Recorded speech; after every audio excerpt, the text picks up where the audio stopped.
Good morning mga pre, good morning mga chuy, Marcia nyo nagbabalik. So for today's video mga pre, backyard update tayo, no. Meron akong gagawin, sobrang laking gagawin. Meron akong dumating na BTO, no, binili ko. And then shout out kay boss Abi na yan, oh, kita nyo yan sa likod. Ayan, ayan ang tank. Yan yung binili ko na BTO mail. Kakarating lang yan kahapon.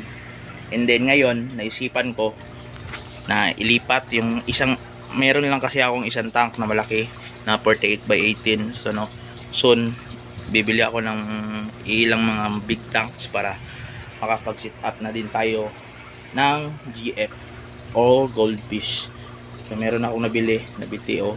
And then meron na din yan mga ilang uranda na malalaki na din, like yan.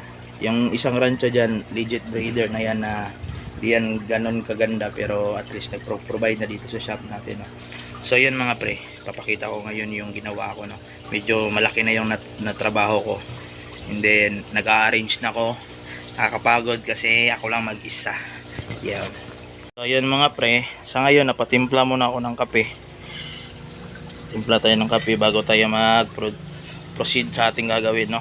So dito, dati kung nakikita nyo, merong tank dito na dalawa. Isang dalawa na 24 by 12. Dito yung red barb tsaka yung PKBM na tagto 35. And then ngayon, ito na yung itsura nila. Yan, inalis ko na. Hanapan ko to ng space para kung saan ilagay. Then plan ko kasi dito is maalis na tong mga tank dito para at least malagyan ng tambayan dyan, no? Kung merong pupunta, at least kung may bisita ako, meron akong space dyan kasi balkon to. Then so itong mga display dito lang to. Basta ang plan ko dito muna is maayos ng malagyan ng space para mapagtambayan ng mga ka-keeper natin, no? So ito yung tank ko. Ayan, inilipat ko yan dito mismo dyan sa pinaglagyan ng kape, no? 48 by 18. So tinanggal ko na yung sump dito sa rep tab natin, sa mga coils natin tinanggal ko na kasi gagamitin ko doon para mabilis yung trabaho natin. And then now kumuha ko ng hose para tuloy-tuloy yung drain doon banda. Yan, binutasan ko, may butas talaga dyan para dyan yung tubig. So ililipat natin to para maganda yung view dito, no? Imagine niyo lang, napakaganda ng view dito na big tanks tapos magagandang GF. Then dito sa harapan is may sopa or tambayan.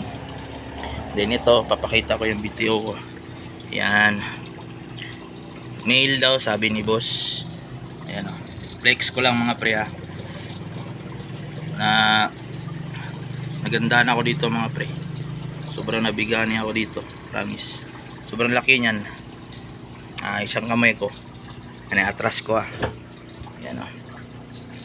Kasi nasisikip pa na sila dyan, kaya need ko nang ilipat doon sa big tank, no? And then yung FH natin, plan natin dito, ilipat natin yung FH, swap lang natin. And then yun mga pre, yun gagawin natin ngayon. Napakalaking trabaho, no? I-give more tayo ngayon. Yan, o, nag-drain na ako. Ako lang mag-isa dito ngayon. Kapagod. So mag-arrange tayo, no? Ligpit tayo ng mga kalat natin. Yan, yung mga kalat na yan is yung mga doon. Oh, shout out Cobra, baka naman. And then yan, sana matrabaho ko at saka maayos to ngayong araw na to.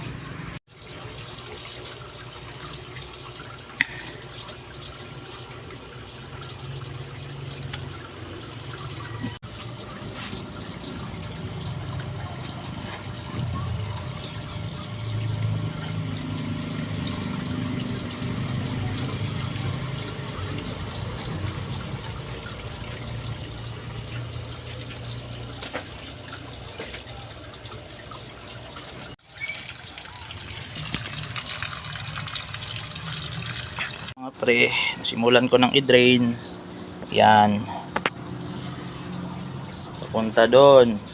Yan yung ginawa kong area na pag-drainan ko palagi. Diyan ko nilalagay yung mga excess tubig or mga yung water change natin galing sa tank natin, no? Mas mainam kasi may ganyan na space para di maputik dito sa area natin kasi hindi pa to na upgrade, soon pa pag ano tayo ng panahon, no? So yun mga pre, yan mamaya pakita ko yung final output nito mga pre. Peace. So yun mga pre, pagkatapos na natin ilipat yung tank, nagpatulong ako kapapa kasi sobrang bigat. Bali ako lang yung nag-transfer ng tank, and then yung ginawa ni Papa is hinawakan niya yung styros baba para hindi gumalaw pag nag-set tayo ng tank. So yun mga pre, napakita ko na nag-reload na tayo ng water. Yan, maya maya mapupuno na din yan dyan. Ginawa ko, kumuha ko ng sump, ginanyan ko na lang kasi yung tubig namin dito is mano-mano, igib-igib, ayan, per balde, kaya nakakapagod kung ganyan kataas yung distansya. Kaya mas minabuti ko na kunin ko yung sump para maging transfer ng water. So yun mga pre, dito na natin tatapusin yung video na to. So yun mga pre, dito na natin tatapusin itong video na to, no?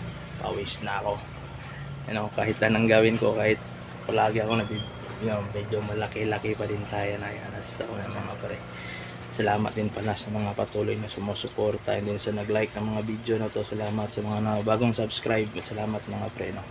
Peace, hanggang sa muli.